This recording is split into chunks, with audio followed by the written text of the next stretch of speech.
वालेकुम, मैं हूं निदा आसिफ खान और आप देख रहे हैं मेरा यूट्यूब चैनल। तो जी आज मैं आपको लेके आई हूं उम्रे के लिए। जैसा कि आप लोगों को पता है कि हम उम्रे के सफ़र पे निकले हुए हैं। पहले मदीना गए, मदीना से मक्का आए और मक्का से अब हम जो हैं वो अपने होटल से फ़्रेश अप होके हरम शरीफ में दाखिल हो रहे हैं। तो ये हम जो है वो तकरीबन 10:30-11 बजे के करीब जो है वो हरम में दाखिल हो रहे थे। आज ईद का चौथा दिन था और आप देख सकते हैं कि रश कितना ज़्यादा था। रश तो खैर अब हरम में रहने ही लगा है, अब हरम में रश कम होता ही नहीं है। तो आप जिस भी टाइम चले जाएं हरम में आपको इसी तरह का रश मिलेगा। और हम वैसे ये वाला टाइम इसलिए चूज़ करते हैं क्योंकि लोग इशा की नमाज़ पढ़ के और उसके बाद अपने तवाफ़ वगैरह से फ़ारिग होके इस वक्त हरम से बाहर निकल रहे होते हैं और जो उम्रे वाले लोग हैं वो ज़्यादातर अंदर दाखिल हो रहे होते हैं। तो निस्बतन कम हमें रश मिलता है इस टाइम पे।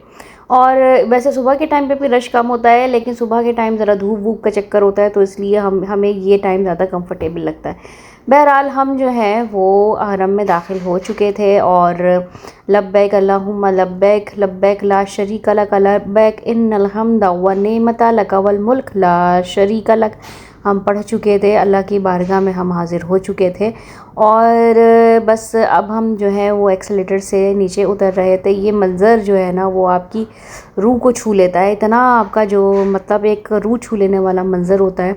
आप भले रोज़ भी जाएँ ना और जब भी आपकी खाने काबा पे नज़र पड़ रही होती है तो बस आप ना पूछें कि क्या आपका आलम होता है। तो अल्लाह ताला से दुआ है कि अल्लाह ताला आप लोगों को भी जल्द अज़ जल्द अपने घर की ज़ियारत कराए, नबी पाक सल्लल्लाहु अलैहि वसल्लम के रोज़े की ज़ियारत कराए। आप लोग भी यहाँ पर आएँ और अपने अपने दिल की मुरादें अल्लाह की बारगाह में रखें और अपनी आँखों से ये मंज़र देख सकें। आमीन सुम्मा आमीन या रब्बुल आलमीन। तो बस हम दाखिल हो चुके थे हरम में और अब हम जा रहे थे ग्रीन लाइट्स की तरफ, जो कि खाने काबा का जहाँ से दरवाज़ा है और जहाँ से हमारा तवाफ़ स्टार्ट होता है।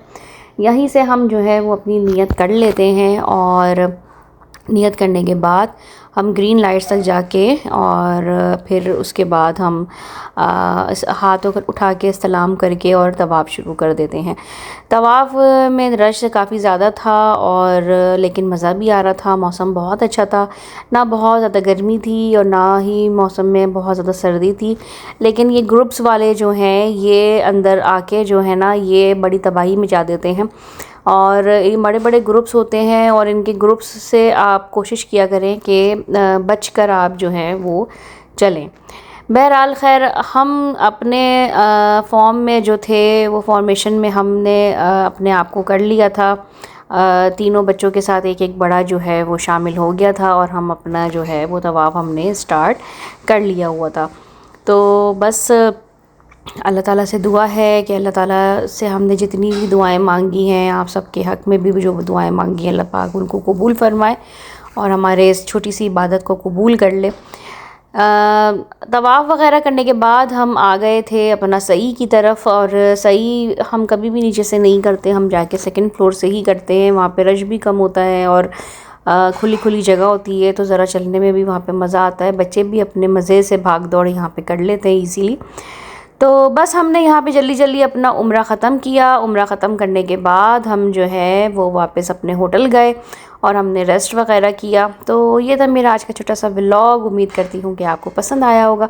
अगर आपको पसंद आया है तो उसको लाइक कमेंट और शेयर ज़रूर कर दीजिए और मुझे कमेंट करके ज़रूर बताइए कि आप लोगों को मेरी ये उम्रा सीरीज़ कैसी लग रही है। कल मैं इंशाल्लाह आपको जद्दा का टूर कराऊंगी और अगर आप चाहते हैं कि मैं आपको जद्दा की अच्छी अच्छी जगहों को विज़िट कराऊं तो मुझे कमेंट करके ज़रूर बताइए। ठीक है, अपना ख्याल रखिए, अपने प्यारों का ख्याल रखिए और मुझे अपनी ख़ास दुआओं में हमेशा याद रखिए। मिलते हैं इंशाल्लाह अगले व्लॉग में। जब तक के लिए बाय बाय, टेक केयर, अल्लाह हाफ़िज़।